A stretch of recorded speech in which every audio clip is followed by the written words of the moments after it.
नमस्कार प्यारे बच्चों। आज है दिनांक 10 नवंबर वर्ष 2021 और साइंस 1 का 8वां चैप्टर धातु विज्ञान हम लोग करेंगे। तो ये मेरी स्क्रीन आप लोग साफ साफ देख पा रहे हो? तो 8वां चैप्टर धातु विज्ञान है, जिसमें हम लोग क्या क्या टॉपिक्स है देखो। धातुओं के गुणधर्म, धातुओं के भौतिक गुणधर्म, अधातुओं के भौतिक गुणधर्म, धातुओं के रासायनिक गुणधर्म, फिर धातुओं की अभिक्रियाशीलता की श्रेणी, अधातुओं के रासायनिक गुणधर्म, आयनिक यौगिक, धातु विज्ञान की विविध संकल्पना। ये कितने टॉपिक हो गए? 4 3 7 टॉपिक है जो इस चैप्टर में हम लोग 1 बाय 1 पढ़ेंगे।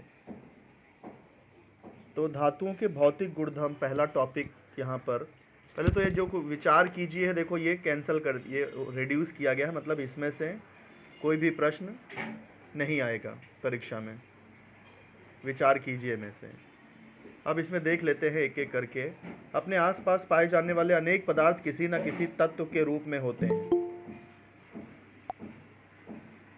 या उनके यौगिक से बने होते हैं। जो हमारे आसपास जो पदार्थ हैं वो या तो तत्व होते हैं या यौगिक होते हैं।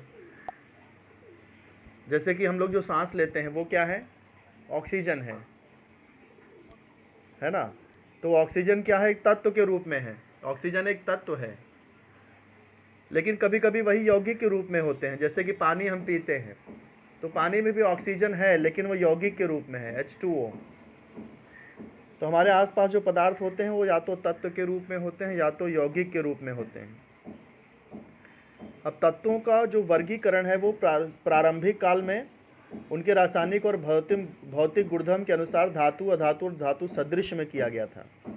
मतलब ये जो तत्व होते हैं, तत्व को पहले 3 प्रकार में बांटा गया था। तत्व 3 प्रकार के होते हैं प्रारंभिक काल के अनुसार: धातु, अधातु और धातु सदृश। एक ऐसे तत्व हैं जिसमें धातुओं के गुणधर्म पाए जाते हैं, कुछ ऐसे तत्व होते हैं जिसमें अधातुओं के गुणधर्म पाए जाते हैं, कुछ ऐसे भी तत्व होते हैं जिसमें दोनों के गुणधर्म पाए जाते हैं, उन्हें धातु सदृश कहते हैं। तो आज भी उसका उपयोग होता है। आज भी तत्वों को इस 3 प्रकार में वर्गीकरण किया गया था। अभी मतलब ये जो वर्गीकरण किया गया है वो उसका यूज़ आज भी है, वो ख़त्म नहीं हुआ है। पिछली कक्षा में हमने उनकी विशेषताओं का अभ्यास किया था। इस पाठ में उनके बारे में अधिक जानकारी प्राप्त करेंगे। तो धातु व अधातु के भौतिक गुणधर्म, यहाँ जो हमारा पहला और दूसरा टॉपिक है, धातु और अधातु के भौतिक गुणधर्म, वो यहाँ पर आ रहा है। अब धातुओं के भौतिक गुणधर्म क्या होते हैं? भौतिक गुणधर्म मतलब जो उसका तापमान हो गया, उसकी अवस्था हो गई, उसका घनत्व हो गया, ये सारी भौतिक गुणधर्म है। देखो यहाँ पे ये क्रॉस किया है मैंने, इसका मतलब ये परीक्षा में नहीं पूछा जाएगा इससे जुड़ा हुआ सवाल। फिर भी अपनी जानकारी के लिए आपको पता होना चाहिए ये कि धातुओं के भौतिक गुणधर्म क्या होते हैं। पहला तो गुणधर्म ये है कि धातुएं ज़्यादातर ठोस अवस्था में होती हैं। केवल पारा जो कि ऐसी धातु है जो द्रव अवस्था में होती हैं, लेकिन ज़्यादातर धातुएं, सभी पारे को छोड़ करके सारी धातुएं ठोस ही होती हैं। एल्युमिनियम हो गया, लोहा हो गया, सोना, चांदी, ये सब धातुएं ही है ना, ठोस होती हैं। केवल पारा जो है होता है वो धातु होते हुए भी द्रव होता है। पारा किसमें होता है जानते हो? आप लोग बता सकते हो? पारा कभी देखा है? हाँ सर। कहाँ होता है बताओ? Mercury, yes. कहीं पर, कहाँ पर देखा है इसे? सर बुखार आता है तो मापते हैं ना, बुखार 38 थर्मामीटर, डिग्री थर्मामीटर, उसको ऐसे। थर्मामीटर बोलते हैं। यस, थर्मामीटर के अंदर जो तापमापी होता है, तापमापी, थर्मामीटर इंग्लिश में कहते हैं, हिंदी में तापमापी कहते हैं। तापमापी के अंदर यस सर। वो जो लेवल जो बढ़ता है या कम होता है, वो लेवल किसका लेवल होता है? मर्क्यूरी, पारा ही भरा होता है। या फिर बीपी की, ब्लड प्रेशर चेक करने की मशीन आपने देखा होगा, स्फिग्नोमीटर बोलते हैं उसे। तो उसमें भी देखो जो, यस सर देखा है। हाँ, उसमें भी जो अप डाउन होता है, जो लेवल जो चेंज होता है, वो मर्क्यूरी का लेवल चेंज होता है, तो पारा होता है। तो पारा धातु होते हुए भी द्रव अवस्था में होती है, लेकिन ये अपवाद है। अपवाद समझते हो किसको कहते हैं? अफवाह नहीं।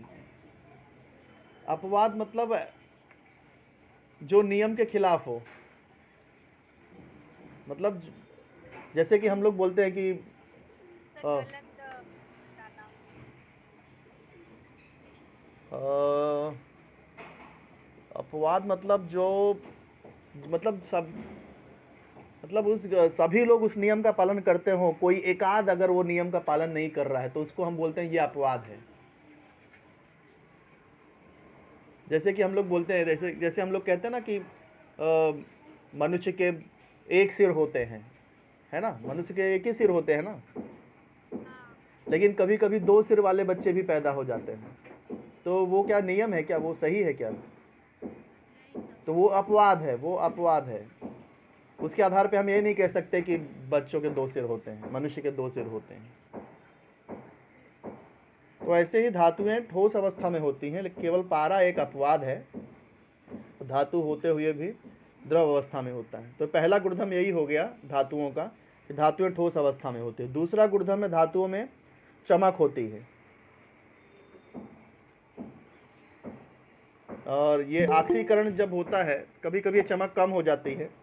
जैसे आप लोग बोलो, जैसे ये गुणधर्म है धातुओं में चमक होती है, पर आप लोग ऐसे भी धातुएं लोहा देखे होंगे जिसमें जंग लग जाता है तो चमक चली जाती है। हाँ। तो क्यों होता है? वो क्यों होता है? वायुमंडल की ऑक्सीजन या फिर उसमें जो आर्द्रता होती है, हवा में जो नमी होती है, या उसमें कुछ गैस गैस होते हैं, उसके संपर्क से उसके उसका उन चीज़ों का धातुओं के पृष्ठभाग से संपर्क होता है, तो फिर उसकी चमक कम हो जाती है। Yes sir. तो चमक कम होना ये धातु का गुणधर्म नहीं है, वो तो उसके अंदर जो रासायनिक क्रिया होकर जो पदार्थ पृष्ठभाग पर जो पदार्थ आ गया है उसकी वजह से चमक नहीं दिखाई दे रही। यानी चमक होती तो है, लेकिन उसके पृष्ठभाग पर जो नए पदार्थ बन गए, जंग जंग जिसको बोलते हैं, जंग वगैरह लग जाता है तो चमक कम हो जाती है। यानी कम हो जाता है सर, बहुत केमिकल डाल और देते उसको हैं। अगर घिस करके हम निकाल दें तो फिर से चमक आ जाएगी। तो धातुओं में चमक होती है, दूसरा गुणधर्म हो गया। फिर धातुओं में तन्यता और आघात वर्धनीयता के गुणधर्म होते हैं। तन्यता का मतलब क्या होता है? तन्यता मतलब जिसे ताना जा सके, तान करके तार जैसा बनाया जा सके। जैसे तांबे के तार होते हैं, देखो, एल्युमिनियम के भी तार होते हैं, सोने के देखो जंजीर वगैरह बनती है, आभूषण बनते हैं सोने चांदी के। तो क्यों? क्योंकि उसमें तन्यता का गुणधर्म होता है, उसको तान करके तार के जैसा बनाया जा सकता है। तो धातुओं में तन्यता होती है, तन्यता यानी जैसे तान करके तार जैसा बना सकें। आघात वर्धनीयता किसको बोलते हैं? देखो, आघात मतलब होता है किसी को घात करना, मारना, चोट करना। वर्धनीयता मतलब बढ़ना, यानी चोट करने पर जो बढ़े। आप देखोगे जो लोहार वगैरह जो होते हैं वो कैसे पीटते हैं, लोहे को गर्म करके पीटते हैं, हथौड़ा मारते हैं उस पर आघात करते हैं, तो क्या बनता है? फैल करके पतरा जैसा बन जाता है, लोहे की शीट बन जाती है। तो लोहे को आप यदि पीटोगे तो वो बढ़ेगा, पतरा बन जाएगा, उसकी शीट बन जाएगी, चादर बन जाएगी उसकी। तो जिसको मारने पर, जिसको पीटने पर चादर बन जाए उसको बोलते हैं आघात वर्धनीयता। तो धातुओं को पीट करके उसकी चादर बनाई जा सकती है, जिसको हम लोग आम बोलचाल में पतरा बोलते हैं। तो इसलिए आघात वर्धनीयता के गुणधर्म भी पाए जाते हैं। तो पहला गुणधर्म क्या बोला? धातुएं ठोस अवस्था में होती हैं। दूसरा गुणधर्म धातु में चमक होती है। तीसरा गुणधर्म कि धातुओं, तन्यता और भारी पड़ता है। हाँ, तन्यता और आघात वर्धनीयता होती है। फिर अगला गुणधर्म क्या है? अगला गुणधर्म इसके बाजू में दिया है, हाँ, यस, ऊष्मा और विद्युत की सुचालक होती हैं। ये अगला गुणधर्म हो गया। फिर देखिए, सभी धातुएं कठोर होती हैं। धातुएं सामान्य रूप से कठोर होती हैं, लेकिन इसमें भी अपवाद है। समूह वन की लिथियम, सोडियम और पोटेशियम ये अपवाद है। मतलब ये सोडियम पोटेशियम इतना कोमल होते हैं कि इन्हें चाकू से आसानी से काटा जा सकता है। ठोस अवस्था में तो रहते हैं लेकिन कठोर नहीं होते, कोमल होते हैं, ये अपवाद है। वैसे ज़्यादातर धातुएं ठोस कठोर ही होती हैं। देखो, ठोस और कठोर दो चीज़ें अलग अलग हो गई। कोई जरूरी नहीं कि हर ठोस चीज़ कठोर ही हो। सही है कि नहीं? सहमत हो आप लोग या नहीं समझ रहे हो? समझ रहे। हाँ, कई सारी चीज़ें ठोस होती पर कठोर नहीं होती। तो ये सोडियम, पोटेशियम और लिथियम ठोस तो होते हैं लेकिन कठोर नहीं होते। आराम से इसको काट सकते हैं चाकू से। यहाँ देखो उदाहरण दिया है, ये धातुएं अत्यधिक मुलायम होने की वजह से चाकू से आसानी से काटे जा सकती हैं। अगला गुणधर्म, धातुओं का द्रवणांक और क्वथनांक उच्च होता है। धातुओं का द्रवणांक और क्वथनांक उच्च होता है। द्रवणांक मतलब जानते हो? जिस तापमान पर कोई ठोस पिघलता है उस तापमान को उस पदार्थ का द्रवणांक कहते हैं। जैसे बर्फ 0 डिग्री पे पिघल जाती है तो बर्फ यानी पानी का द्रवणांक 0 डिग्री हो गया। कोई भी पदार्थ जिस तापमान पे पिघल जाता है उसी तापमान को उस पदार्थ का द्रवणांक कहते हैं। जैसे कोई पदार्थ है, उसको हम गर्म कर रहे हैं और वो 50 डिग्री सेल्सियस पे पिघल गया तो उस पदार्थ का द्रवणांक 50 डिग्री हो जाएगा। समझे कि नहीं? ऐसे ही क्वथनांक किसको बोलते हैं? क्वथनांक उसको बोलते हैं कि जिस तापमान पर कोई पदार्थ गैस अवस्था में बदलने लगता है। जैसे पानी है, 100 डिग्री पे पानी भाप बनने लगता है तो पानी का क्वथनांक 100 डिग्री हो गया। तो ये जो धातुएं होती हैं इनका द्रवणांक और क्वथनांक दोनों उच्च होता है। मतलब ज़्यादा तापमान पर ये लोग पिघलते हैं या फिर ये गैस बनता है उनका। यहाँ देखो दिया है उदाहरण, टंगस्टन धातु का द्रवणांक सबसे अधिक होता है। ये रिक्त स्थान में पूछा जा सकता है। हाँ, कौन से धातु का द्रवणांक सबसे अधिक होता है? टंगस्टन धातु का द्रवणांक सबसे अधिक होता है। कितना होता है? 3422 डिग्री सेल्सियस होता है।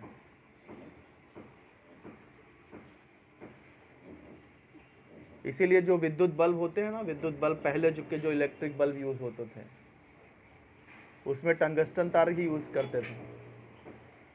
चौथे चैप्टर में भी हम लोग पढ़े हैं इसको, विद्युत धारा का ऊष्मीय प्रभाव में बताया था आपको।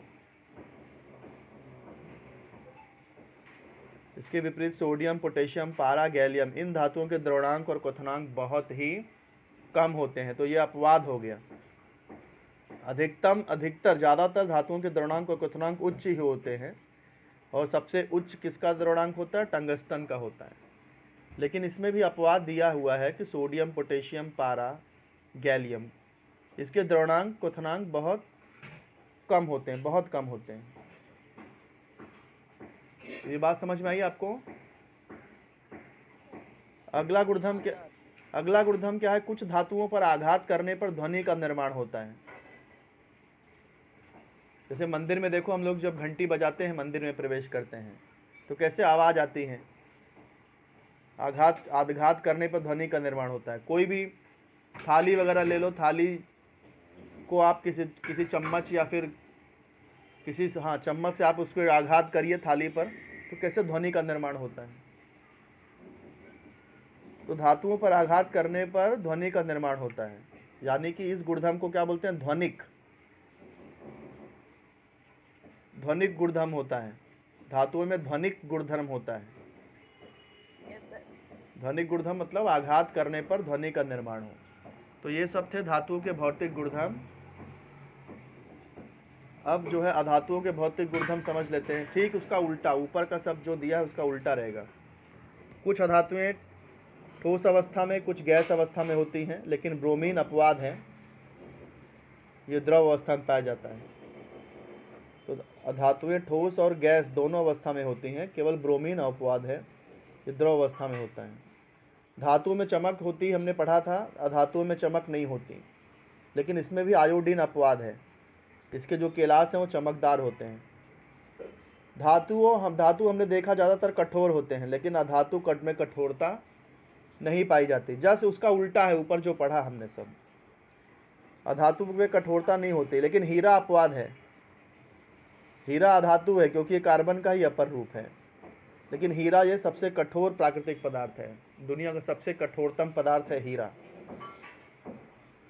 धातुओं के द्रव्यमान और क्वथनांक उच्च होते हैं, लेकिन अधातुओं के द्रव्यमान क्वथनांक कम होते हैं। धातुएं विद्युत की सुचालक होती है, लेकिन अधातुएं विद्युत और ऊष्मा की कुचालक होती हैं। लेकिन ग्रेफाइट जो है वो अपवाद है। ग्रेफाइट जो पेंसिल के अंदर जो नोक होती है ना, ग्रेफाइट बोलते हैं उसको। सेल वगैरह में भी ग्रेफाइट ही रहता है।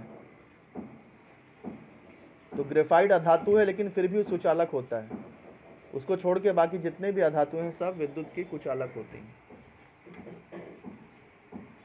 तो धातु और अधातु के भौतिक गुणधर्म मैंने आपको बताया। ये अंतर लिखो, दोनों के अंतर में भी आ सकता है। तो भले यहाँ पर बेटा बोला गया है कि परीक्षा में नहीं आएगा, लेकिन मैं चाहूँगा कि आप लोग पढ़ के रखिए। भले परीक्षा में ना भी आए तो भी आगे कभी ना कभी आपको काम ही आने वाला है ना। फिर धातुओं के रासायनिक गुणधर्म। अब भौतिक गुणधर्म हमने देख लिया धातु और अधातु के। अब हम लोग देखेंगे धातुओं के और अधातुओं के रासायनिक गुणधर्म। तो पहले धातुओं के रासायनिक गुणधर्म देख लेते हैं। धातुएं क्रियाशील होती हैं, वे आसानी से इलेक्ट्रॉन का त्याग कर धन आवेशित आयन बनाती हैं, इसलिए उन्हें धन विद्युत तत्व भी कहते हैं। ये हमने तत्वों के वर्गीकरण चैप्टर में किया था, सेकेंड चैप्टर याद है। उसमें हम लोग ने धातुओं की परिभाषा बताई थी। धातु किसे कहते हैं? ऐसे पदार्थ जो आसानी से इलेक्ट्रॉन का त्याग करके धन आवेशित आयन बनाते हैं, ऐसे पदार्थों को ही धातु कहते हैं, और उसे धन विद्युत तत्व भी कहा जाता है। क्या आप जानते हैं ये? इससे ये परीक्षा में नहीं पूछा जाएगा। अब यहाँ पर देखो एक कृति दी है, करके देखिए। क्यों करके देखा जा रहा है ये? उसका हम लोग देखने वाले हैं कि ऑक्सीजन के साथ कैसे क्रिया होती है धातु को, क्योंकि हम यहाँ रासायनिक गुणधर्म पढ़ने वाले हैं ना। तो रासायनिक गुणधर्म में हम यही देखेंगे कि धातु की अन्य पदार्थों के साथ कैसे क्रिया, रासायनिक क्रिया कैसी होती है। तो सबसे पहले हम लोग ये कृति करके चेक करेंगे कि ऑक्सीजन के साथ कैसे क्रिया होती है। तो कोई चीज़ जब हम लोग जलाते हैं ना, तो वो ऑक्सीजन के साथ क्रिया करता है, तभी वो जलता है। तो किसी भी चीज़ का अगर चेक करना है, कोई पदार्थ का, कि ऑक्सीजन के साथ क्रिया करके क्या होता है, तो उसका एक रास्ता है कि उसको जला करके देखो क्या बनता है। तो यहाँ पर वही किया गया है। सामग्री क्या लिया है? चिमटा, छुरी, बर्नर और बर्नर। ये बर्नर यहाँ पे लिया गया है। एक चिमटा आपको लेना है ताकि उसको पकड़ सकें, धातुओं को पकड़ा जा सके। छुरी की सहायता से हम लोग कट करके देख सकते हैं कि उसको, धातु को कट करने के लिए। तो यहाँ पर देखो रासायनिक पदार्थ कौन सा लिया है? एल्युमिनियम, तांबा, लोहा, सीसा, मैग्नीशियम, जस्ता और सोडियम। लेकिन आपको यहाँ पर तांबा, सीसा और सोडियम, ये 1 2 3 तीन चीज़ें यहाँ पर कैंसिल कर दी गई हैं। सिर्फ यहाँ पर एल्युमिनियम, लोहा, मैग्नीशियम और जस्ता, इसके ही नमूने लिए गए हैं। यहाँ पर देखो सोडियम का उपयोग शिक्षकों की उपस्थिति में ध्यान से करें। क्यों दिया है पता है? क्योंकि सोडियम बहुत ही क्रियाशील पदार्थ होता है। कि सोडियम इतना क्रियाशील होता है ना ऑक्सीजन के साथ में, कि इसको ऑक्सीजन से बचा करके रखा जाता है। केरोसिन के अंदर जो मिट्टी का तेल होता है उसके अंदर डुबा के रखते हैं सोडियम को, क्योंकि अगर आपने मिट्टी के तेल से बाहर निकाल लिया सोडियम को, तो ये तुरंत ऑक्सीजन से क्रिया करता है और आग लग जाती है, जलने लग जाता है। पानी डालोगे तो और ज़ोर से जलेगा। हम लोग आग बुझाने के लिए पानी डालते हैं ना, लेकिन सोडियम अगर जल रहा है और आपने पानी डाला तो और ज़ोर से जलने लगेगा। इसलिए यहाँ लिखा है कि सोडियम को बहुत ध्यान से उसका उपयोग करना चाहिए।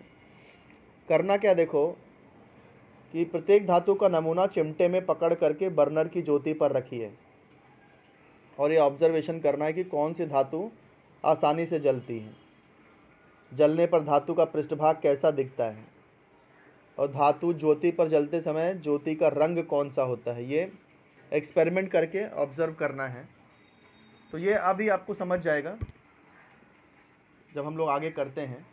देखो, जो धातु जितनी ज़्यादा क्रियाशील होती है वो उतनी आसानी से जलती है। जैसे मैंने सोडियम बोला, सोडियम अत्यधिक क्रियाशील धातु, सबसे ज़्यादा क्रियाशील धातु है सोडियम, इसलिए इसको जलाने की ज़रूरत ही नहीं है। आप इसको बस बाहर निकाल दो, केरोसिन से बाहर निकाल दो, खुद ब खुद जल जाएगा। इसको बर्नर में रखने से पहले ही जलने लगता है। हाँ, मैग्नीशियम वगैरह को आपको जलाएंगे तो ये जलता है, लेकिन सबसे आसानी से सोडियम जलता है। सोडियम, पोटेशियम सबसे क्रियाशील धातु है। तो ये प्रयोग करके चेक करना है, कभी हम लोग लैब में देख लेंगे इसको। तो धातुओं की अभिक्रियाएं देख लेते हैं। पहला हम लोग क्या देखेंगे कि ऑक्सीजन के साथ में कैसे क्रिया होती है। धातु और ऑक्सीजन के साथ क्रिया, रासायनिक गुणधर्म हम लोग पढ़ रहे हैं, धातु और ऑक्सीजन के साथ कैसी क्रिया होती है। तो देखो, रासायनिक क्रिया से ही समझ में आ रहा है, कोई भी धातु जब ऑक्सीजन से क्रिया करती है तो उस धातु का ऑक्साइड बनता है। जैसे कि यहाँ सोडियम है, ऑक्सीजन से क्रिया किया तो सोडियम का ऑक्साइड बन गया। वही चीज़ यहाँ पे देखो दिया होगा, धातुओं को हवा में गर्म करने पर ये हवा की ऑक्सीजन से संयोग करती है और धातु के ऑक्साइड का निर्माण होता है। मतलब धातु ऑक्सीजन से जब भी संयोग करेगी उस धातु का ऑक्साइड बनेगा। जैसे यहाँ उदाहरण देखो, सोडियम ऑक्सीजन से संयोग कर रही है, सोडियम का ऑक्साइड बना। मैग्नीशियम ऑक्साइड ऑक्सीजन से संयोग कर रहा है, मैग्नीशियम ऑक्साइड बना। अब इस ऑक्साइड को यदि आप पानी में डालोगे तो उसी धातु का हाइड्रोक्साइड बन जाएगा। जैसे यहाँ पर सोडियम ऑक्साइड है, सोडियम ऑक्साइड को पानी में डाला तो सोडियम हाइड्रोक्साइड बन गया। मैग्नीशियम और ऑक्सीजन की क्रिया हुई, मैग्नीशियम ऑक्साइड बना। मैग्नीशियम ऑक्साइड को पानी में डालेंगे, मैग्नीशियम हाइड्रोक्साइड बन जाएगा। इसके रिएक्शन लिखना बहुत आसान है बेटा। देखो यहाँ पर ये बात दी गई जो मैंने आपको बताया, धातु ऑक्सीजन से संयोग करती है, धातु का ऑक्साइड बनता है। सोडियम और पोटेशियम ये सबसे अधिक क्रियाशील धातुएं हैं। मैं आपको एक ट्रिक बताऊंगा, उससे आपको बाद में पता चलेगा कि क्रियाशीलता का क्रम क्या है, कौन सबसे अधिक क्रियाशील है, कौन मध्यम क्रियाशील है और कौन सबसे कम क्रियाशील है। मैं आपको बाद में बताऊंगा चैप्टर के बीच में ही। अब कमरे के तापमान पर सोडियम धातु की हवा की ऑक्सीजन के साथ संयोग होकर सोडियम ऑक्साइड बनता है। यही क्रिया नीचे दी है। सोडियम हवा में जो ऑक्सीजन होती है उसके साथ क्रिया करता है, सोडियम ऑक्साइड बनाता है। हवा में खुला छोड़ देने पर सोडियम धातु आसानी से जलने लगती है। अतः प्रयोगशाला में व अन्य स्थानों पर दुर्घटना टालने के लिए इसे मिट्टी के तेल में डुबा कर रखा जाता है। ये आप लोग अंडरलाइन कर लो बेटा, कभी कभी परीक्षा में अक्सर पूछा जाता है कि सोडियम को मिट्टी के तेल में डुबा कर क्यों रखा जाता है। तो उसका कारण क्या है, सोडियम ये अत्यधिक क्रियाशील, देखो सोडियम ये अत्यधिक क्रियाशील धातुएं हैं, एक पॉइंट तो ये आ जाएगा। दूसरा पॉइंट, हवा में खुला छोड़ देने पर सोडियम धातु आसानी से जलने लगती है। अतः प्रयोगशाला में व अन्य स्थानों पर दुर्घटना को टालने के लिए इसे मिट्टी के तेल में डुबा कर रखा जाता है। अंडरलाइन किए?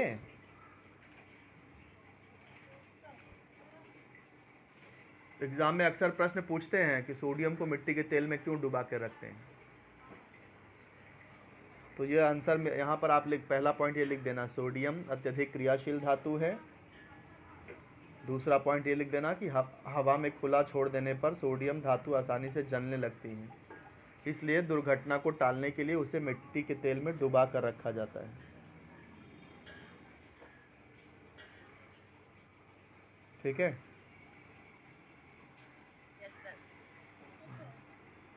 अब ये रिएक्शन देखो कैसे लिखते हैं। सोडियम का फार्मूला तो Na है, ऑक्सीजन का अणु सूत्र होता है O2। अब ये रिएक्शन जब होएगा तो Na और O बन जाएगा। तो अब Na की जो वैलेंसी होती है, संयोजकता होती है 1 होती है, इसलिए यहाँ 1 ऑक्सीजन 1 है। ऑक्सीजन की वैलेंसी 2 होती है, इसलिए यहाँ सोडियम 2 लिखा गया है। अब अब देखो यहाँ पे ऑक्सीजन 2 था, यहाँ ऑक्सीजन 1 ही है, इसलिए संतुलित करने के लिए 2 से गुणा किया गया। तो ऑक्सीजन तो 2 हो गया, ऑक्सीजन संतुलित हो गया, लेकिन सोडियम कितना हो गया, 4 हो गया, 2 दूनी 4, इसलिए यहाँ सोडियम में 4 से गुणा कर दिया। इस तरह से इसे संतुलित किया गया है। फिर यही Na2O सोडियम ऑक्साइड जब पानी के साथ क्रिया करता है तो NaOH बनाता है, सोडियम हाइड्रोक्साइड। इसको भी संतुलित करना पड़ेगा। सोडियम यहाँ 2 है तो इसलिए यहाँ 2 से गुणा कर दिया, तो यहाँ भी सोडियम 2 हो गया। फिर ऑक्सीजन भी 2 हो गया, यहाँ भी देखो ऑक्सीजन 2 है। फिर हाइड्रोजन भी यहाँ 2 है और यहाँ भी लेफ्ट साइड में भी 2 है, तो सब संतुलित हो गया यहाँ पे। फिर देखो, हाँ, फिर मैग्नीशियम और ऑक्सीजन का सेम वैसे ही होगा जैसे ऊपर मैंने बताया। जैसे सोडियम ऑक्सीजन के साथ क्रिया किया तो सोडियम ऑक्साइड बना, ऐसे मैग्नीशियम ऑक्साइड के साथ क्रिया करेगा ऑक्सीजन के साथ तो मैग्नीशियम ऑक्साइड बनेगा। अब यहाँ पर दोनों की वैलेंसी 2 होती है, ऑक्सीजन की भी 2 होती है, मैग्नीशियम की भी 2 होती है, तो 2 कैंसिल हो जाएगा, MgO बन जाएगा। अब यहाँ ऑक्सीजन 2 है तो इसलिए ऑक्सीजन को बैलेंस करने के लिए 2 से गुणा किया गया, तो मैग्नीशियम भी 2 हो जाएगा। फिर मैग्नीशियम को बैलेंस करने के लिए यहाँ भी 2 से मल्टीप्लाई कर दिया गया। इस तरह से ये रासायनिक क्रिया यहाँ पर संतुलित हो जाती है। अब ये जो मैग्नीशियम ऑक्साइड है इसको पानी में अगर डालेंगे तो क्या बनेगा, MgOH बन जाएगा। अब मैग्नीशियम की वैलेंसी 2 होती है इसलिए OH को ब्रैकेट में लिख के यहाँ 2 लिखा गया है, और OH की वैलेंसी 1 होती है इसलिए मैग्नीशियम 1 ही है यहाँ। बात समझ में आई कैसे लिखते हैं रासायनिक सूत्र? तो ये पहला गुणधर्म हमने देखा, धातु की ऑक्सीजन के साथ में क्रिया। पहला गुणधर्म धातु की ऑक्सीजन के साथ, पहला रासायनिक गुणधर्म धातु। ब्लर दिख रहा है, एक सेकंड रुकिए जरा।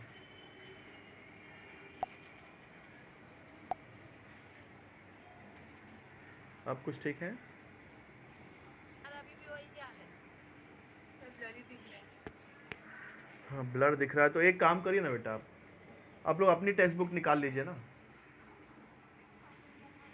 थोड़ा बहुत तो दिख ही रहा होगा आपको। आप लोग अपने टेक्स्ट बुक में देखिए, अपने किताब निकाल लीजिए, उसमें चेक करिए, इसमें ठीक से नहीं दिख रहा है तो हम लोग पढ़ रहे हैं धातुओं के रासायनिक गुणधर्म। इसमें हमने देखा कि धातु और ऑक्सीजन के साथ में क्रिया कैसे होती है। अब हम लोग देखेंगे धातु की पानी के साथ में अभिक्रिया कैसे होती है।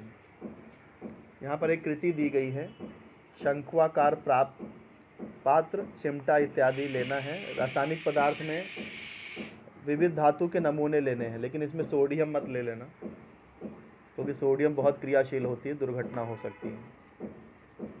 बहुत विविध धातुओं के नमूने लेना है और पानी लेना है। पानी क्यों ले रहे हैं, क्योंकि हमको पानी के साथ ही अभिक्रिया चेक करनी है। धातु के नमूने लिए हैं और पानी लिया है, फिर हमको चेक करना धातु और पानी के साथ कैसी क्रिया होती है। धातु का टुकड़ा लेकर ठंडे पानी से भरे हुए अलग अलग शंक्वाकार पात्रों में डालना है। एक धातु का टुकड़ा लिया, उसे एक शंक्वाकार पात्र में डाल दिया, उसमें जिसमें पानी होना चाहिए। फिर दूसरा टुकड़ा दूसरे पात्र में डाल दिया, तीसरा टुकड़ा तीसरे पात्र में डाल दिया। तो किस धातु की पानी के साथ में अभिक्रिया हुई, कौन सी धातु पानी पर तैरने लगी और क्यों, और ये उपयुक्त कृति के लिए एक सारणी बनाइए और प्रेक्षण लिखिए। तो अभी हमको देखो, अब अभी हम लोग आगे पढ़ने वाले हैं इसी चीज़ को कि कौन से धातु की पानी से क्रिया होगी। सोडियम की भी क्रिया हो सकती है, पोटेशियम की भी क्रिया होती है, कैल्शियम की भी होती है, लेकिन यहाँ पर पानी अगर ठंडा लिया गया है तो देखो सब धातुएं ठंडे पानी से क्रिया नहीं करती हैं। यहाँ पर देखो दिया गया है, जैसे सोडियम और पोटेशियम है, ये साधारण पानी पानी ठंडा रहेगा तो भी क्रिया करेंगी। फिर इसके विपरीत कैल्शियम की पानी के मंद गति से क्षीण, हाँ, कैल्शियम भी पानी के साथ क्रिया करेगा, ठंडे पानी के साथ क्रिया करेगा, लेकिन ये अल्युमिनियम या लोहा और जस्ता ये ना तो ठंडे पानी के साथ क्रिया करेगा ना तो गर्म पानी के साथ क्रिया करेगा। ये पानी के भाप के साथ में क्रिया करता है। अच्छा, ये जो कैल्शियम है ठंडे पानी से नहीं, ये गर्म पानी से क्रिया करता है, क्योंकि थोड़ा सा कम क्रियाशील है ना, मंद गति से अभिक्रिया होती है। तो पानी अगर गर्म होगा तो कैल्शियम तेजी से क्रिया करेगा। तो नॉर्मल पानी यानी ठंडा पानी है तो सोडियम पोटेशियम क्रिया कर लेगा। कैल्शियम साधारण पानी से या तो क्रिया नहीं करता है तो बहुत धीमी गति से क्रिया करता है, इसलिए कैल्शियम को गर्म पानी से ही क्रिया कर पाता है।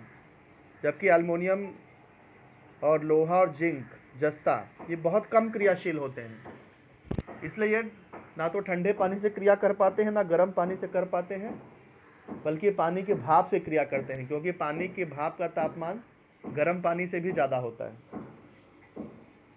और आप लोग जानते हो ना कि तापमान ज़्यादा रहेगा तो रासायनिक क्रिया तेज हो जाती है। Yes sir. तो सोडियम पोटेशियम पहले से ही क्रियाशील होते हैं, इसलिए साधारण पानी है, ठंडा पानी तो भी वो क्रिया कर लेता है। कैल्शियम थोड़ा सा मध्यम क्रियाशील है, ज़्यादा क्रियाशील नहीं है, एक्टिव नहीं है बहुत ज़्यादा, तो इसलिए वो ठंडे पानी से तो क्रिया नहीं करता, लेकिन पानी अगर गर्म है तो क्रिया करता है वो। अल्युमिनियम, लोहा और जिंक ये बहुत अत्यधिक कम क्रियाशील धातुएं हैं, इसलिए ना तो ठंडे पानी से क्रिया कर पाती हैं ना तो गर्म पानी से कर पाती हैं। पानी के भाप से क्रिया कराना पड़ता है। कैसे क्रिया कराना पड़ता है देखो नीचे दिया गया है। जैसे कि अल्युमिनियम, लोहा या जस्ता, इसकी क्रिया आदि हमें पानी के साथ क्रिया देखनी है तो करना क्या है, देखो ये धातु का नमूना, जो भी धातु है अल्युमिनियम, लोहा या जस्ता, उसको यहाँ पर परख नली में बीच में रखा गया है। उसके अंदर, उसके नीचे पहले क्या है, पानी में भिगोया हुआ कपास का एक फाहा है, कपास का एक छोटा सा रुई जैसा, रुई गीला गीला करके रुई रखा है, रुई या ऊन कुछ भी रख दो यहाँ, और बीच में ये जो कम क्रियाशील धातुएं हैं अल्युमिनियम, लोहा, जस्ता, वो रखा गया है। फिर इसको जब गर्म करते हैं क्या, तो क्या होता है, इसका जो पानी है वो भाप बन करके धातु से हो करके जाता है।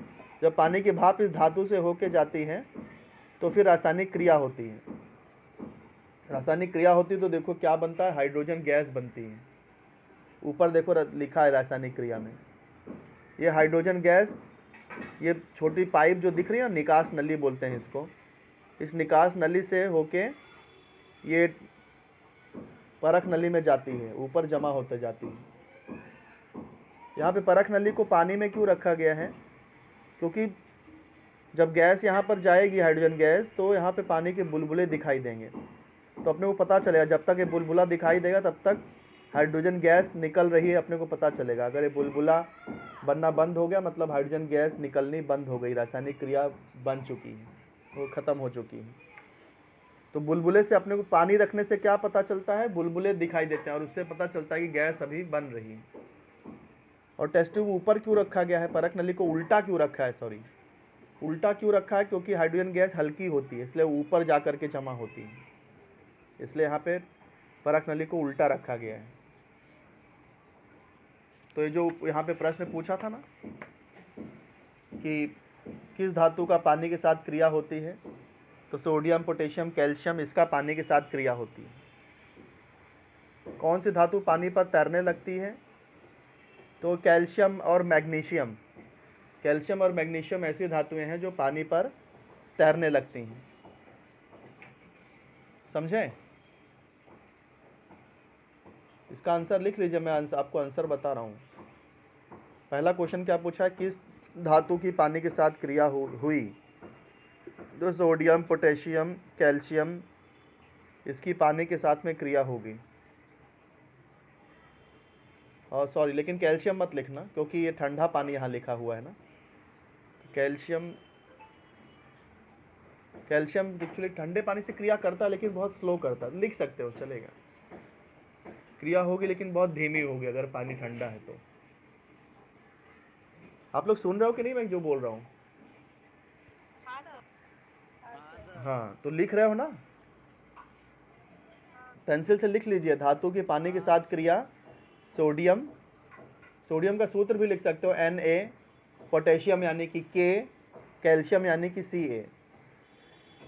कौन सी धातु पानी पे तैरने लगी, तो कैल्शियम और मैग्नीशियम ये पानी पे तैरने लगेगी। कैल्शियम यानी Ca और मैग्नीशियम यानी Mg, ये पानी पर तैरने लगता है।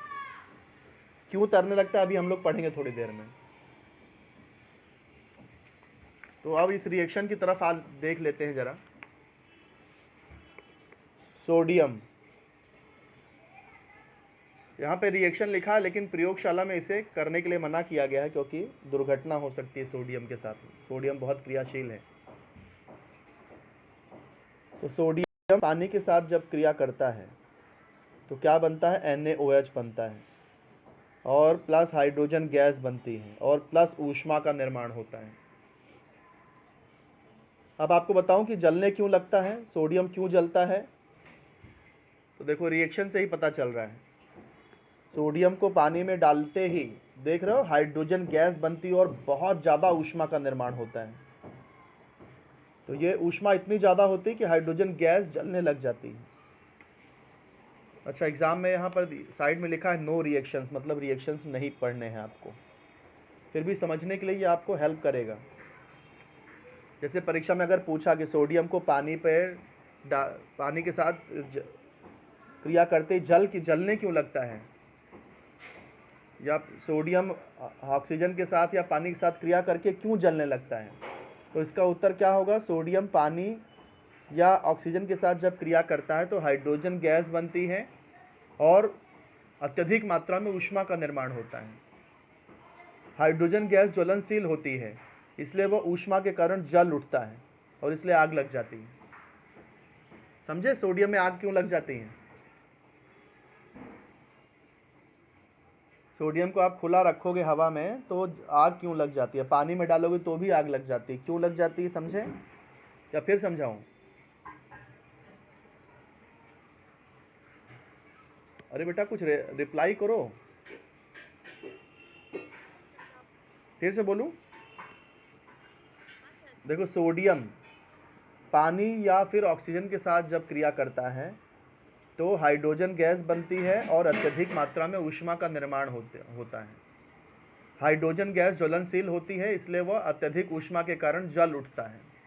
इसलिए सोडियम को हवा में खुला रखने पर या पानी में रखने पर उसमें आग लग जाती है। ठीक है, ये रिकॉर्ड कर दिया है मैंने, आप वापस से सुन के इसको समझ लेना। यही चीज पोटेशियम के साथ भी होता है। सोडियम और पोटेशियम एक ही समूह में आते हैं, इसलिए दोनों की क्रियाशीलता सेम ही है। अब देखो, अब उसके बाद आते हैं कैल्शियम पर। कैल्शियम थोड़ा मध्यम क्रियाशील है, ना तो बहुत ज़्यादा क्रियाशील है ना बहुत कम क्रियाशील है, मीडियम है। इसलिए ठंडे पानी से क्रिया तो करती है लेकिन बहुत धीमी गति से क्रिया करती है। इसलिए अगर ठीक से क्रिया करवानी है कैल्शियम की तो कैल्शियम को गर्म पानी में डाला जाता है। कैल्शियम और पानी का अगर रिएक्शन देखना है तो कैल्शियम को गर्म पानी में डाला जाता है। तो कैल्शियम को गर्म पानी पे डालने पर क्या होता है, कैल्शियम हाइड्रोक्साइड बनता है और हाइड्रोजन गैस बनती है। लेकिन देखो यहाँ पर ऊष्मा नहीं बन रही, देख रहे हो, ऊष्मा नहीं बन रही है। और अगर बनेगी भी तो बहुत कम मात्रा में बनती है, इतना ज़्यादा ऊष्मा नहीं बनती कि हाइड्रोजन में आग लग जाए। इसलिए कैल्शियम में पानी डालेंगे या फिर कैल्शियम को हवा में खुला रखेंगे तो कैल्शियम में आग नहीं लगेगी। लेकिन एक चीज़ होगा बेटा, यहाँ पर आपने देखा होगा ऊपर धातु पानी पर तैरती है। ये जो कैल्शियम है ना, इसको आप गर्म पानी में डालोगे तो ये कैल्शियम धातु पानी में तैरने लगेगी, जबकि धातु का घनत्व अधिक होता है, धातु डूब जाती है ना। कोई भी लोहा, कोई भी धातु, लोहा या एल्युमिनियम कुछ भी पानी में डालो तो डूब जाता है कि नहीं। धातु पानी में डूब जाना चाहिए, लेकिन कैल्शियम को यदि आप पानी में डालोगे ना तो कैल्शियम पानी पे तैरता है। आप बता सकते हो क्यों तैरता है।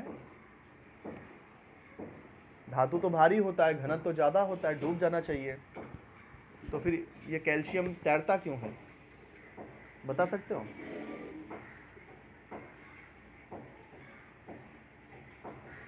बताओ, अगर नहीं बता पा रहे तो भी बोलो। आप हार मानोगे तो मैं बताऊंगा, पहले तो अपना दिमाग चलाओ।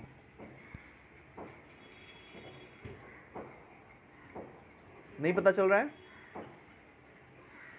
नहीं सर। मैं बताता हूँ, देखो देखो यहाँ पर आप देख रहे हो रिएक्शन में कि कैल्शियम पानी के साथ जब क्रिया कर रहा है तो हाइड्रोजन गैस भी बन रही है। देख रहे हो, दिख रहा है ना हाइड्रोजन गैस। ये जो हाइड्रोजन गैस होती है ना, ये हवा से हल्की होने के कारण ऊपर की तरफ उठती है, और ये हाइड्रोजन गैस ऊपर की तरफ उठती है, तो इसलिए ये कैल्शियम को डूबने नहीं देती। कैल्शियम धातु भी इसीलिए डूब नहीं पाता, हाइड्रोजन गैस ऊपर की तरफ उठ रही होती है, तो जैसे कैल्शियम डूबने जाता है हाइड्रोजन गैस वापस इसको ऊपर उठा लेती है। तो हाइड्रोजन गैस के कारण ये कैल्शियम पानी के में डूब नहीं पाता। कभी कभी वैज्ञानिक कारण पूछते हैं बेटा, परीक्षा में पूछा जाता है कि कैल्शियम पानी के साथ जब क्रिया करता है तो कैल्शियम पानी पर तैरता क्यों है, डूबता क्यों नहीं, वैज्ञानिक कारण बताओ। तो इसका उत्तर यही है कि कैल्शियम जब पानी के साथ क्रिया करता है तो हाइड्रोजन गैस बनती है।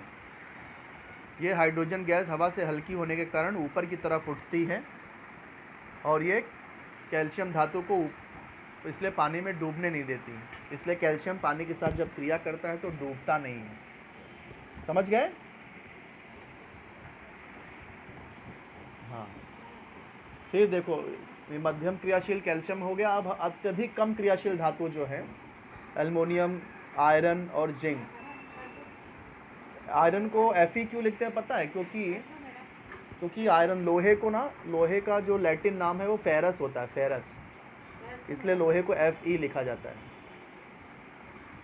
अब ये तीनों धातु है ना बहुत कम क्रियाशील होती हैं, इसलिए इसको आप ठंडे पानी में डालोगे तो भी क्रिया नहीं करेगा, गर्म पानी में डालोगे तो भी क्रिया नहीं करेगा। ये पानी के भाप के साथ क्रिया करता है। क्रिया कैसे कराते हैं मैं आपको समझा चुका हूँ इस डायग्राम में। तो ये भी जब पानी के साथ क्रिया करता है तो इनके ऑक्साइड बनते हैं और हाइड्रोजन गैस का निर्माण होता है। तो फिलहाल सिर्फ इतना ही याद रखिए कि क्या बनता है ना।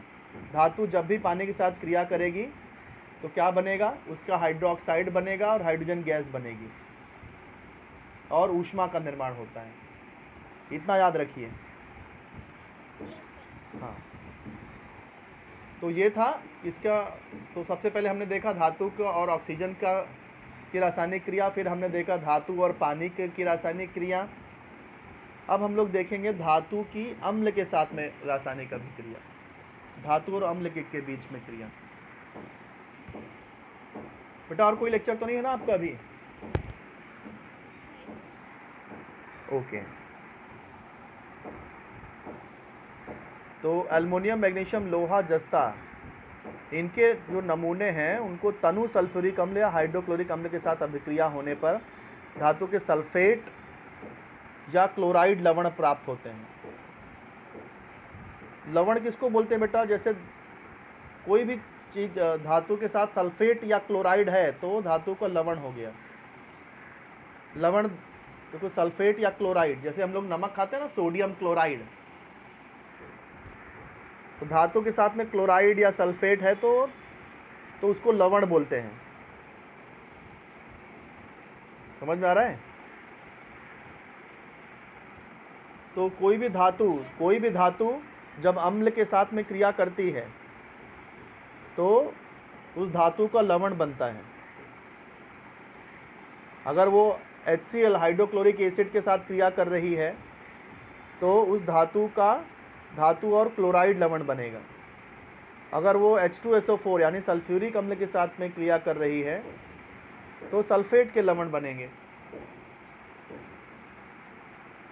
हाइड्रोक्लोरिक अम्ल में क्लोरीन होता है ना, तो इसलिए क्लोराइड का लवण बनेगा, धातु के क्लोराइड का लवण बनेगा। और अगर आपने सल्फ्यूरिक अम्ल लिया है तो सल्फ्यूरिक अम्ल में सल्फेट होता है तो सल्फेट के लवण बनेंगे। तो धातु सर जब सल्फेट हाँ, अम्ल में मतलब वो होता है। सल्फेट के लवण बनेंगे बेटा। जैसे कि सोडियम है, सोडियम और H2SO4 है। ये पीछे रिएक्शन देख लेते हैं तो आपको समझेगा। जैसे कि यहाँ पर देखो, मैग्नीशियम है और हाइड्रोक्लोरिक अम्ल, मैग्नीशियम को हाइड्रोक्लोरिक अम्ल में यदि आपने डाला तो ये मैग्नीशियम क्लोराइड का लवण बना, देख रहे हो, और हाइड्रोजन गैस बनेगी। अल्युमिनियम हाइड्रोक्लोरिक एसिड है तो अल्मोनियम क्लोराइड लवण बना, देख रहे हो, अल्मोनियम क्लोराइड, ये लवण बन गया अल्मोनियम के क्लोराइड का लवण। यहाँ आयरन है तो आयरन क्लोराइड का लवण, ये जिंक है तो जिंक क्लोराइड का लवण। समझ में आ रहा है? अगर ये यहाँ पर H2SO4 होता है, H2SO4 का रिएक्शन नहीं दिया है, देखो HCl की जगह पे अगर H2SO4 होता तो मैग्नीशियम सल्फेट का लवण बनता, MgSO4। समझ रहे हो कि नहीं बेटा? हाइड्रोक्लोरिक अम्ल है तो धातु का क्लोराइड, धातु के क्लोराइड का लवण बनेगा, और अगर यहाँ H2SO4 सल्फ्यूरिक अम्ल है तो धातु के सल्फेट का लवण बनता है। कोई डाउट? तो कोई भी धातु अम्ल के साथ जब क्रिया करेगी तो उस धातु के क्लोराइड या फिर सल्फेट का लवण बनेगा और हाइड्रोजन गैस का निर्माण होगा। वही बात यहाँ पर समझाई गई है। और हाइड्रोजन गैस मुक्त होती है, धातुओं के सल्फेट या क्लोराइड के लवण प्राप्त होते हैं और हाइड्रोजन गैस मुक्त होती है। यहाँ पर देखो एक बात और यहाँ समझाई गई है, जो वो मैं आपको ज़रा अच्छे से समझा देता हूँ। धातु की अभिक्रियाशीलता का क्रम दिया गया है, क्रियाशीलता का क्रम। मैग्नीशियम सबसे अधिक क्रियाशील है, फिर उसके बाद एल्युमिनियम, फिर जिंक, फिर आयरन। अब इसको याद रखने का मैं आपको एक ट्रिक दे रहा हूँ, ट्रिक दे दूँ? हाँ, देखो ऐसे याद रखो, ना मांगो, है ना, अल्लाह से जंक फूड कॉपर। याद रहेगा, जंक फूड समझता ना, जंक फूड, जंक फूड,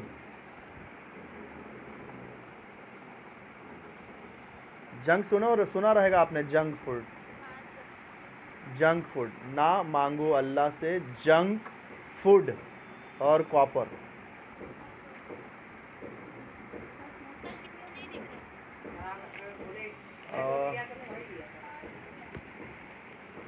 देखो मैं बता देता हूँ, ना मतलब Na, मांगो मतलब Mg, अल्लाह मतलब Al, जंक मतलब Zn, फूड Fe, लास्ट में कॉपर यानी Cu।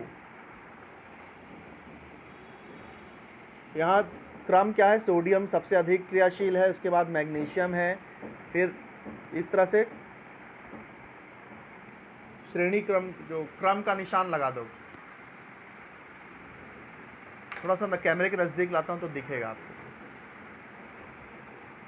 अब दिखा कुछ?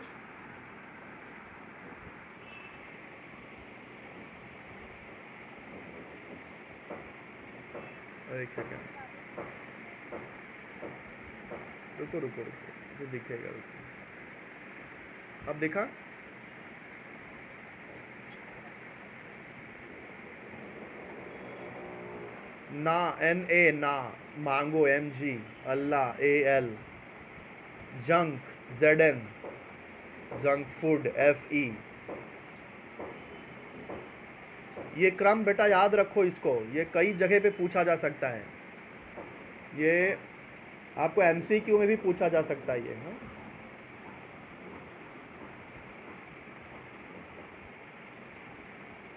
सर ये किसका सूत्र है? ये धातुओं की क्रियाशीलता है, धातुओं की क्रियाशीलता का क्रम है, क्रम। धातुओं के क्रियाशीलता का क्रम मैंने आपको बताया है, धातुओं की क्रियाशीलता का क्रम, धातुओं की क्रियाशीलता का क्रम है ये। क्रम से लिखा है कि कौन, इसको मैंने घटते हुए क्रम में लिखा है। सबसे अधिक क्रियाशील धातु सबसे पहले, उससे कम क्रियाशील, फिर उससे कम क्रियाशील, फिर उससे कम क्रियाशील, लास्ट में सबसे कम क्रियाशील। सर सबसे कम क्रियाशील कॉपर है। कॉपर है, यस, तांबा।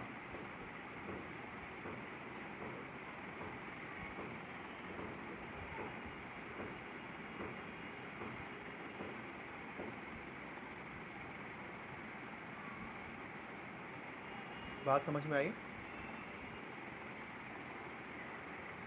आपकी किताब में धातुओं की क्रियाशीलता का क्रम है बेटा, कि कौन अत्यधिक क्रियाशील है, उससे कम क्रियाशील कौन है, उससे कम क्रियाशील कौन है, सबसे कम क्रियाशील कौन है। धातु की क्रियाशीलता का एक क्रम मैं यहाँ पर बता रहा हूँ।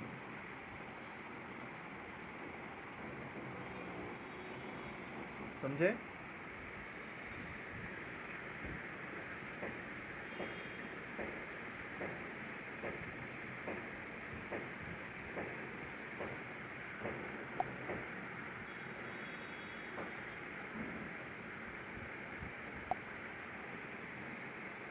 तो समझ में आई कि नहीं बात बेटा आपको?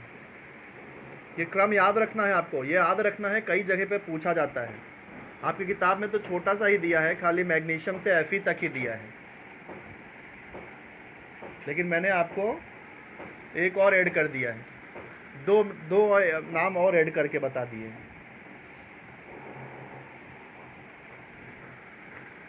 तो धातु के अम्ल के साथ में क्रिया हमने क्या देखा, यहाँ पर देखो साइड में दिए समझाया है।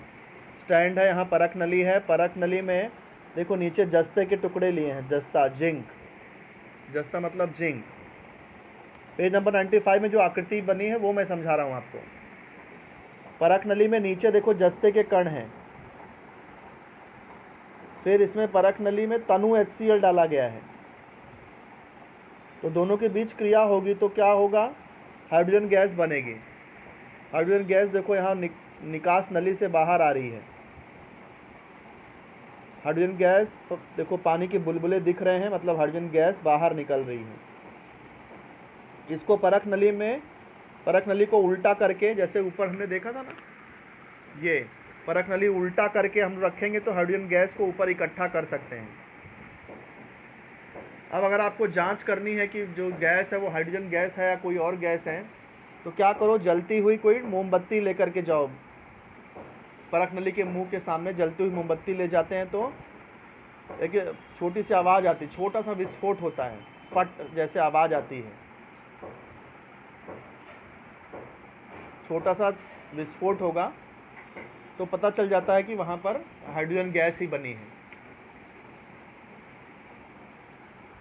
समझे मैं क्या बोल रहा हूँ बेटा?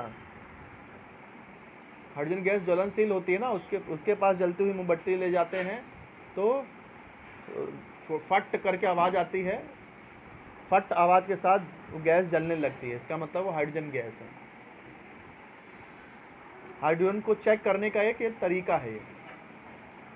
जैसे कार्बन डाइऑक्साइड चेक करने के लिए हम लोग उसको लाइम वाटर में चूने के पानी में उसको प्रवाहित करते हैं, तो चूने का पानी दुधिया हो गया तो पता चल जाता है कि वो गैस कार्बन डाइऑक्साइड गैस थी।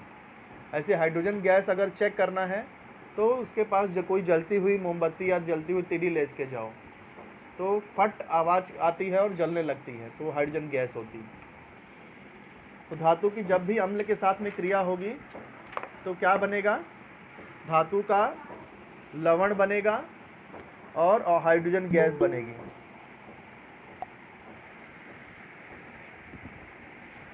तो ये धातु की हाइड्रोक्लोरिक अम्ल या सल्फ्यूरिक अम्ल के साथ में क्रिया। ऐसे धातु की नाइट्रिक अम्ल के साथ में क्रिया होती तो क्या बनता है, देखो विविध ऑक्साइड बनते हैं। नाइट्रिक अम्ल के साथ अगर क्रिया होगी तो देखो ये विविध नाइट्रोजन के विविध ऑक्साइड बनेंगे। जैसे कॉपर और HNO3 की क्रिया हो रही है तो देखो NO2 बना। कॉपर और HNO3 अगर तनु है तो NO बनता है, सांद्र है तो NO2 बनता है। तो धातु और नाइट्रिक अम्ल की क्रिया होगी तो नाइट्रोजन के ऑक्साइड बनेंगे। ये भी एक अम्ल ही है ना, नाइट्रिक अम्ल HNO3।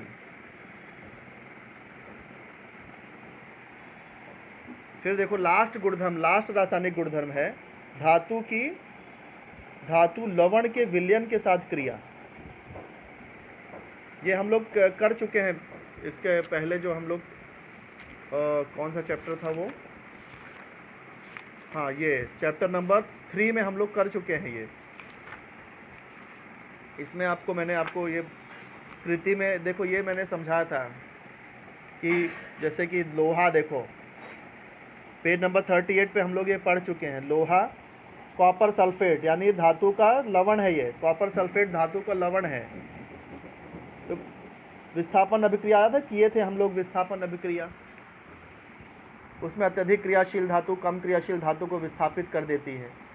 कॉपर की जगह पे Fe आ जाता है तो FeSO4 बनता है, कॉपर मुक्त हो जाता है। याद आया कि नहीं आया आपको? चैप्टर नंबर 3 में विस्थापन अभिक्रिया किए थे ना, वही चीज़ यहाँ पर है। देखो वही सेम किया है। धातु की अन्य धातु लवण के साथ में क्रिया होती तो क्या बनता है, तो यहाँ पर देखो वही चीज़ किया है। कॉपर सल्फेट का विलयन दिया गया है नीले रंग का, इसमें लोहे की कील यानी Fe रखा है, तो सेम वही पर वही क्रिया होगी। आप लोग क्या देखो थोड़ी देर में, ये जो लोहा है ना, ये लोहे की जो खीला है, लोहे की जो कील है, ये तांबे के रंग की हो जाती है, ये तांबे के रंग का दिखने लगता है। और जो कॉपर सल्फेट जो ब्लू कलर का दिख रहा है, नीले रंग का कॉपर सल्फेट, इसका रंग फीका हो जाता है। क्यों ऐसा होता है? क्योंकि कॉपर सल्फेट का जो कॉपर है वो धीरे धीरे इस कील पर जमा होने लगता है, और इसका जो लोहा है वो धीरे धीरे इस कॉपर की जगह पे आने लगता है, तो ये आयरन सल्फेट बन जाता है। विलयन आयरन सल्फेट बनने लगता है और लोहा कॉपर की बनने लगती है। तो जो लोहे की कील है थोड़ी देर के बाद वो तांबे के जैसे दिखने लगती है, और जो विलयन है वो आयरन सल्फेट बनने की वजह से धीरे धीरे फीका हो जाता है। तो ये क्रिया होती है। क्रिया वही है जो मैंने आपको समझाया था अभी। यहाँ पर देखो उल्टा अगर कर दें, अगर इसी का उल्टा कर दिया, तांबे का तार लगाया है और यहाँ फेरस सल्फेट रखा है, तो यहाँ पर क्रिया नहीं होगी। क्यों नहीं होगी? क्योंकि ये जो विलयन है ना, विलयन में जो धातु रहता है वो कम क्रियाशील होना चाहिए, और उसके अंदर जो धातु हमने डुबाया है वो अधिक क्रियाशील होना चाहिए। यहाँ पर उल्टा कर दिया है, जो धातु डुबाया है वो तांबा है, और जो विलयन है वो लोहे का विलयन है, लोहा। तो लोहा तांबे से अधिक क्रियाशील होता है, इसलिए यहाँ पर ये क्रिया नहीं होगी। तो एग्ज़ाम में ऐसे पूछा जा सकता है, ऐसे डायग्राम दे देगा और यहाँ पर पूछेगा किस परख नली में अभिक्रिया संपन्न हुई। तो मान लो ये परख नली अगर A है, ये वाली परख नली B है, तो A परख नली में क्रिया होगी, B में क्रिया नहीं होगी। अभिक्रिया हुई यह कैसे पहचाना आपने? तो अब जो लोहे की कील और विलयन के रंग में परिवर्तन को देख करके हमने पहचाना कि क्रिया हुई है। समझ में आ रहा है? जो धातु उस विलयन में डुबाई गई है, उस धातु में और विलयन के रंग में परिवर्तन होता है, इससे पता चलता है कि अभिक्रिया हुई है। अभिक्रिया किस प्रकार की है? तो यह अभिक्रिया विस्थापन अभिक्रिया है। समझ में आया बेटा आप लोग को? परीक्षा में ऐसा पूछा जाता है, आकृति बना देगा, और ये अ, आ और ई, ये जो 3 प्रश्न पूछे गए हैं, 3 प्रश्न पूछ सकते हैं। तीनों के उत्तर मैंने आपको बता दिए। देखो यहाँ पर नीचे डायग्राम दिखाया भी है, लोहे की कील पर जमी तांबे की परत। यहाँ जो लोहे की कील जो डुबाई गई है उस पर तांबे की परत जमा हो जाती है। 10-15 मिनट तक डुबा के रखेंगे तब ये होगा। तो आज के लिए इतना लेक्चर काफ़ी है बेटा। जो भी मैंने आपको पढ़ाया है ना, उसे आप अपने नोटबुक में लिखिए और याद करके रखिए। क्या क्या पढ़े हम लोग? क्या क्या पढ़े? धातुओं के और अधातुओं के भौतिक गुणधर्म। उसके बाद में हमने क्या पढ़ा? धातुओं के रासायनिक गुणधर्म हमने पढ़ा। यहाँ तक हमने पढ़ा। इसके आगे का टॉपिक हम लोग नेक्स्ट लेक्चर में करेंगे, और डायरेक्ट कल स्कूल खुल जाएगा तो कल हम लोग सीधा क्लास में ही करते हैं। ठीक है। इसका जो रिकॉर्डेड वीडियो है मैं ग्रुप में भेज दूँगा, यूट्यूब में डाल दूँगा, तो आप लोग वापस से इसको देख सकते हैं। ठीक है। तो यहाँ पर लेक्चर स्टॉप करता हूँ मैं। चलो बाय बेटा,